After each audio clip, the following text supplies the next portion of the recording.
नाही नाही नाही, कॅन्सल करू नका. नाही, तो क्लायंट आपल्यासाठी खूप महत्वाचा आहे. त्यांना तिथे थांबण्याची रिक्वेस्ट करा, आम्ही येतोच आहे. हो पोचतो. या बाय. चल देवाने, आम्ही निघतो, उशीर होतो. अरे विक्रम, आपण डॉक्टरची अपॉइंटमेंट घेतली आहे, विसरलास? ओ आय एम सॉरी. कामाच्या गडबडीत आम्ही पूर्ण विसरून. थांब, आम्ही कॅन्सल करतो मीटिंग. अरे नको नको, मीटिंग कॅन्सल करू नकोस, मी जाईन एकटी. नाही नाही नाही, देवानी आता या क्षणी तुझ्यापेक्षा आणि बाळापेक्षा आम्हाला जगात कुठलीच गोष्ट महत्वाची नाही. अरे नको, हे बघ विक्रम, खरंच कॅन्सल करण्याची गरज नाहीये. माझ्यामुळे उगाचच तुझं काम थांबायला नको, खरंच नको. काम सुरूच राहणार आहे देवानी, पण आमच्या बाळाचा सहवास आम्हाला खूप लाभणार नाही. त्याच्यासोबतचा आणि तुझ्यासोबतचा एक एक क्षण आमच्यासाठी खूप महत्वाचा आहे, आमच्या कामापेक्षा. आणि तो आम्हाला तुमच्या सोबत एन्जॉय करायचा आहे, तुमच्या सोबत घालवायचा आहे. 2 मिनिटं थांब, आलो सांग. हा विक्रम बोलतोय. नाही, आजची मीटिंग कॅन्सल करा.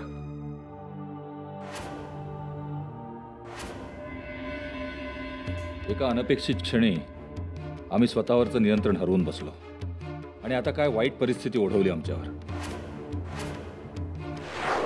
ज्या देवयानीला आम्ही घरातून हाकलून देण्याची स्वप्न पाहत होतो, तिलाच घर एकत्र ठेवण्याचे धडे देतोय आम्ही. जी आम्हाला आमच्या डोळ्यासमोरही नकोशी वाटत होती, तिच्याशीच आम्हाला प्रेमानं बोलण्याचं नाटक करावं लागतंय. पण आता प्रश्न राजकारणाचा राहिलेला नाही. देवयानीच्या बहिणीचा ससेमिरा आम्हाला टाळायचा असेल तर तिच्याशी चांगलं बोलण्याचं नाटक आम्हाला असंच चालू ठेवावं लागेल.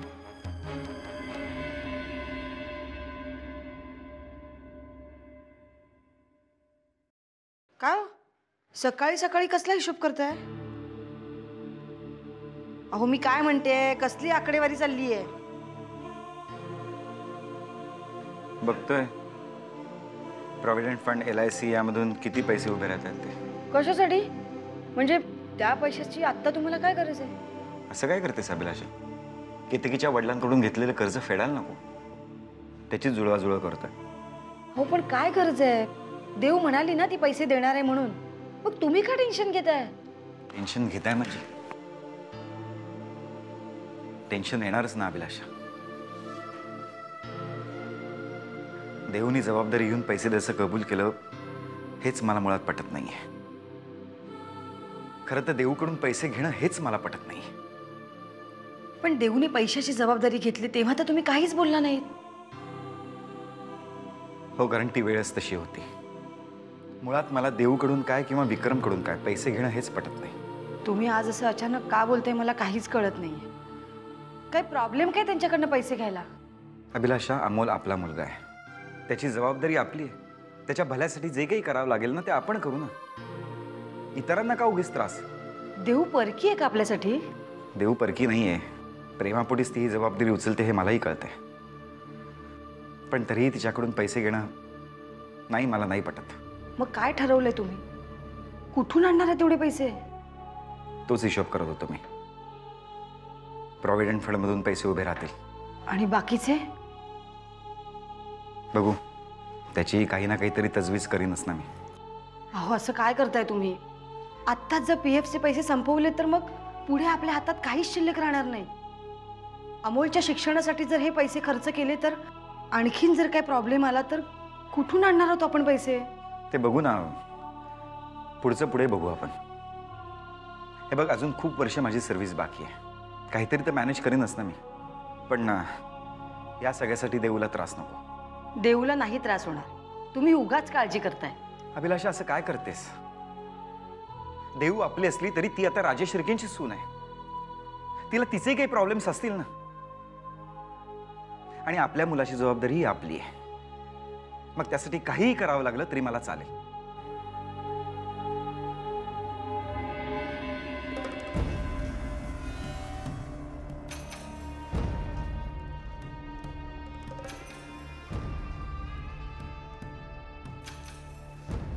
रणवीर, कसला एवढा विचार करताय? विचार नाही सायमा, आज बऱ्याच दिवसांनी आमच्या मनातली सगळी वादळं शमली आहेत म्हणून स्वस्थ पडलो होतो. तुम्ही आमच्या निर्णयाचा सन्मान केलात. आम्हाला खरंच खूप आनंद झालाय. देवयानीच्या बाळाचा एक ना एक दिवस तुम्ही स्वीकार कराल अशी आम्हाला अपेक्षा होती आणि तसं घडलंही. आम्ही तुमचे मनापासून आभार मानतो.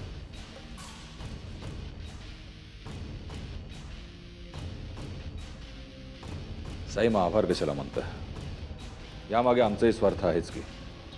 आम्हालाही आमच्या कारभाराकरता एक उत्तराधिकारी हवा आहे आणि इतर कुणाचंही मूल दत्तक घेण्याऐवजी विक्रमादित्यांचं घेतलेलं काय वाईट. आम्ही हाच विचार केला आणि तुमची तीच इच्छा होती. दुसऱ्या कुणाचंही मन आम्ही मोडू शकतो पण तुमचं नाही आणि म्हणूनच आम्ही हा निर्णय घेतला. तुम्ही योग्य तो विचार केलात. तुमच्या या निर्णयामुळे आपल्या घरात आनंदाचं वातावरण आहे आणि हे असंच राहावं असं आम्हाला वाटतं. या आनंदाला कुणाचीही दृष्ट लागू नये. आम्ही त्यासाठी नक्की प्रयत्न करू साईमा. या घरात शांतता नांदावी असं आम्हालाही वाटतं. रणवीर, एवढं सगळं चांगलं घडतंय ना या घरात, हे असंच राहावं म्हणून तुमच्या हातून एखादी पूजा घालावी असं वाटतंय आम्हाला. आम्हाला आज दिल्लीला जावं लागतं पार्टीच्या कामासाठी, पण तुमची इच्छा असेल तर आम्ही थांबतो. नाही नाही, तुमचं काम महत्त्वाचं आहे. या कामाची जबाबदारी खूप मोठी आहे. पूजेचं काय, पुढे मागे करता येईल ना. आणि हो, त्यातून जर एखादा चांगला मुहूर्त मिळालाच तर आम्ही तुम्हाला फोनवरनं कळवू ना. निदान त्या दिवसापुरतं तरी तुम्ही नक्कीच या. आम्ही नक्की प्रयत्न करू साईमा. बरं, आता निघायची तयारी करू. फ्लाईट कधीची आहे? आज रात्रीची फ्लाईट आहे. यशस्वी व्हा.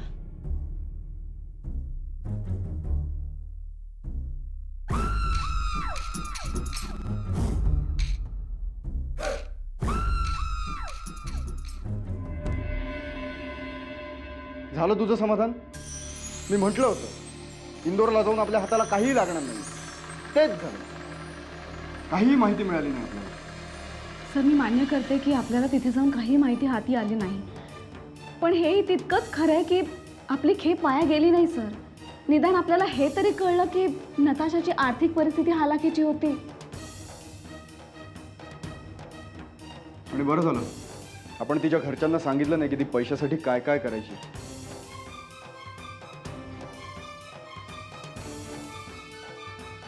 कसं सांगणार होतो? नताशा एकमेव कमावणारी, भाऊ आजारी. हे जर तिच्या आईला कळलं असतं तर केवढा मोठा धक्का बसला असता तिला.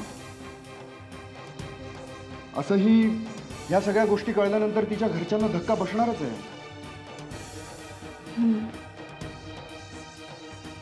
सर, पण मला एक कळत नाही, इतक्या दिवसांमध्ये नताशाने तिच्या आईला एकही फोन केला नाही किंवा एकदाही तिला भेटायला गेली नाही. कदाचित तिला ती संधीच मिळाली नसेल. सर, मला असं वाटतं की आपण नताशाला जितकं वाईट समजतोय ना तितकी ती वाईट नसावी. परिस्थितीमुळे तिला तसं वाईट वागावं लागलं असेल. असो, परिस्थिती कशी असेल, पण आता पुढे काय? कुठे असेल नताशा? काहीही करून आपल्याला तिचा शोध घ्यायलाच हवा.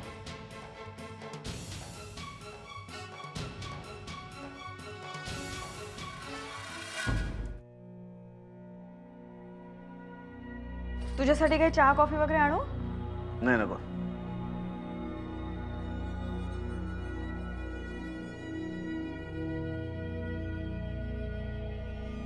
केवढं टेन्शन घेतलंस विक्रम? बाळाचा विचार करतोस ना? डॉक्टर काय म्हणाले ऐकलंस? बाळाची आणि तुझी काळजी घ्यायला, आणि यावेळेस आम्हाला कुठल्याही प्रकारची रिस्क घ्यायची नाही आहे देवयानी. विक्रम, पण त्या हेही म्हणाल्या की काळजी करण्यासारखं काहीच नाहीये, 2-3 महिन्यात सगळं ठीक होईल. त्यांनी हेही सांगितलं की बाळाची पोझिशन जशी असायला हवी तशी नाही आहे, तरी तू आम्हाला सांगतेस की काळजी करण्याचं काही कारण नाही. तू एवढी शांत कशी राहू शकतेस देवयानी? हे बघ विक्रम, मला असं वाटतं की थोडासा पेशन्स ठेव, सगळं ठीक होईल. तुझं काळजी करणं स्वाभाविक आहे, पण तुझ्या एवढीच बाळाची काळजी मलाही वाटते. ते काय आम्हाला माहित नाही. आम्हाला एवढंच माहिती आहे की तुला आणि बाळाला त्रास झालेला आम्हाला सहन होणार नाही.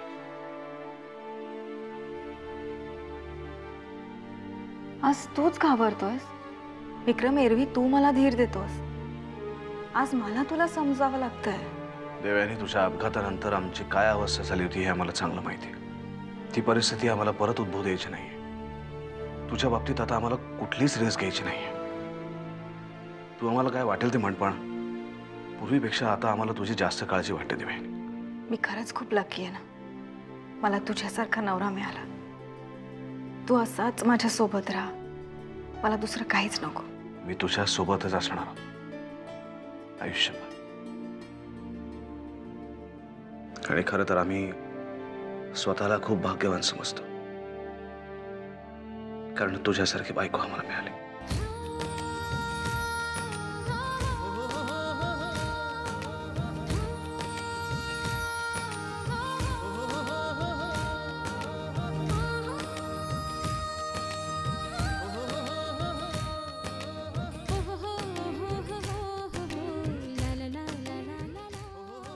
सायमन नाही भेटून येते, त्याही काळजी करत असतील.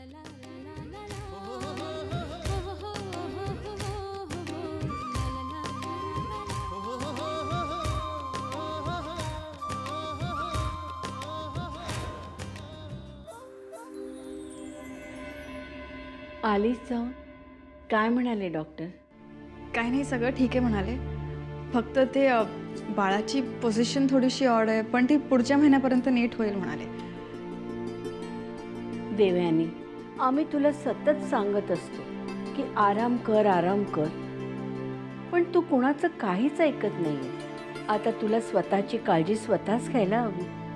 साईमा, दिवसभर आरामच करत असते मी. तुम्ही कुठे मला काही काम करू देता? देवयानी, गरोदरपणात स्त्रीला किती त्रास होतात याची आम्हाला पूर्ण कल्पना आहे. तू आता आरामच करायला हवा. आम्ही तुझ्याकडे लक्ष ठेवू, पण तुला तुझी स्वतःचीच काळजी जास्त घ्यायला हवी आहे ना.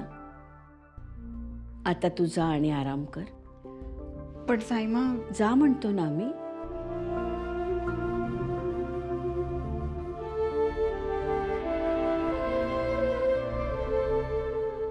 परमेश्वरा, बऱ्याच वर्षांनी राज शिर्केंच्या घरात वारस येणार आहे.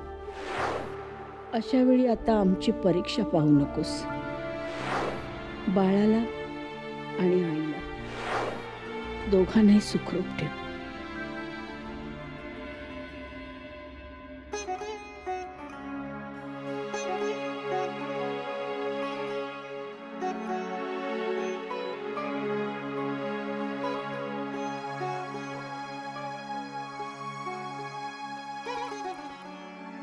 हे घ्या.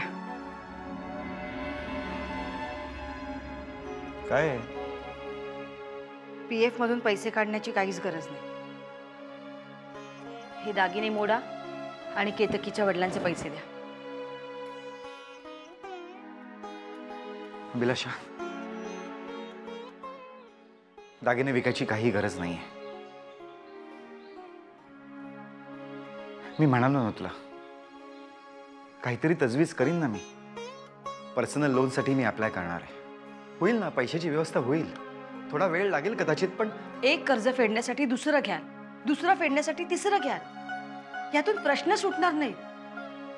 माझं ऐका, हे दागिने मोडा. अभिलाषा, खूप हौसेने तू हे दागिने बनवतेस. ते मोडले तर पुन्हा बनवता येतील की नाही मला नाही माहिती. पुन्हा बनवणे काही उपयोग होणार नाही त्याचा. कारण जिच्यासाठी हे दागिने बनवले होते ती केव्हाच निघून गेली. वाटलं होतं श्राऊच्या लग्नात तिला दागिन्याने मडवीन, पण अभिलाषा, अगं श्राऊसाठी बनवले ते ना ते दागिने. मग तिची आठवण म्हणून तरी ते जपायलाच हवेत ना. श्राऊच्या खूप आठवणीत माझ्याकडे ज्या मी जपून ठेवल्यात, ह्या दागिन्याने काहीच फरक पडणार नाहीये. आणि तिच्या भावासाठीच करतोय ना हे सगळं.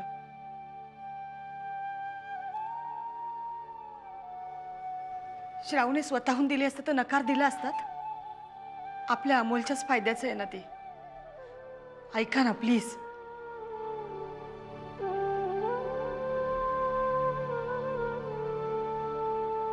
काय?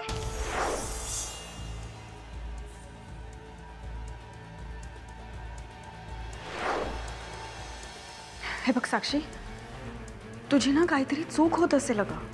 देऊ,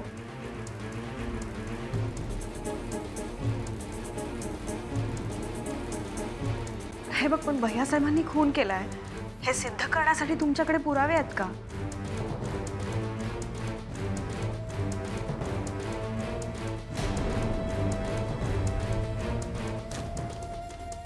पण साक्षी, या सगळ्यावरून असं कुठे सिद्ध होत आहे की भैया साहेबांनीच नताशाचा खून केलाय?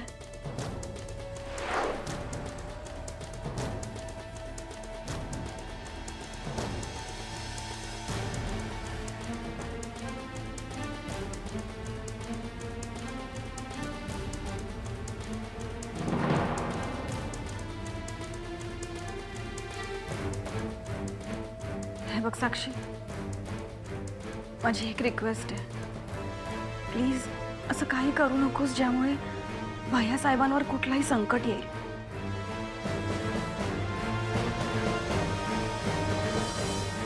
ठीक आहे साक्षी, मी करीन प्रयत्न. ठेवते फोन.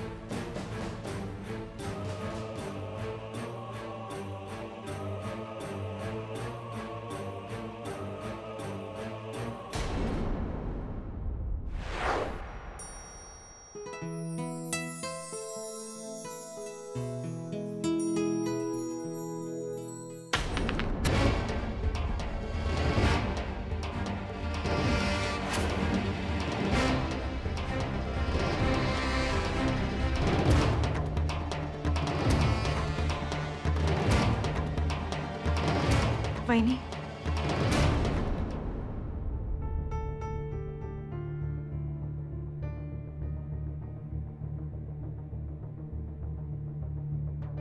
तेव्हा अपशकुन झाला.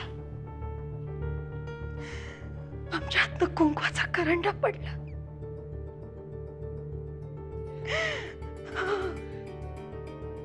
असं अपशकुन वगैरे काही नसतं वहिनी. ह्या सगळ्या आपण ठरवलेल्या समजुती असतात.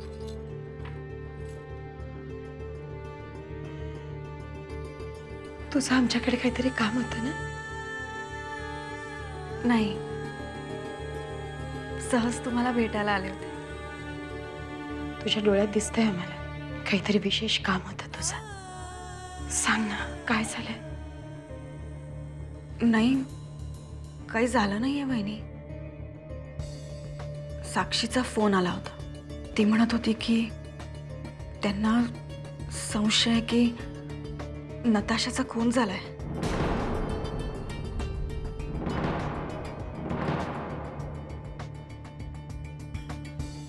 आणि त्यांना असंही वाटतंय की त्या रात्री भैयासाहेब तिला नक्की भेटलेत. कदाचित बहिणी, म्हणूनच भैयासाहेबांनी असं सांगितलं असेल की ते नताशाला भेटलेच नाहीत. आता आम्हाला कळतंय की ते असे विचित्र का वागतायत. साईमाना जर हे कळलं ना, धक्का बसेल त्यांना. देवसाक्षीला विनंती कर ना ग. माहिती आम्हाला आमचं चुकतंय, पण तिला सांग ना ग, रणवीर राजेंना या केस पासून लांब ठेव म्हणून.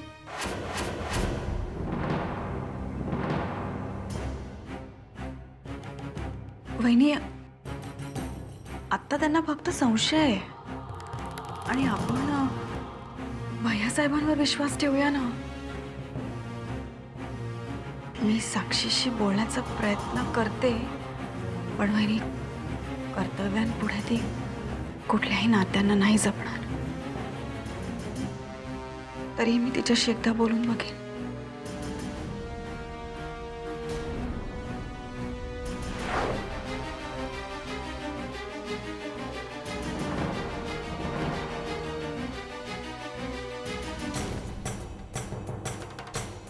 आणि एकदा का बाळ आलं की मग सगळी चिंता मिटेल ना. काय चाललंय, कशाबद्दल बोलताय? साईमा, आम्ही पायाबद्दल बोलत होतो. खरं सांगताय ना? हो साईमा. हो. बरं, चालेल.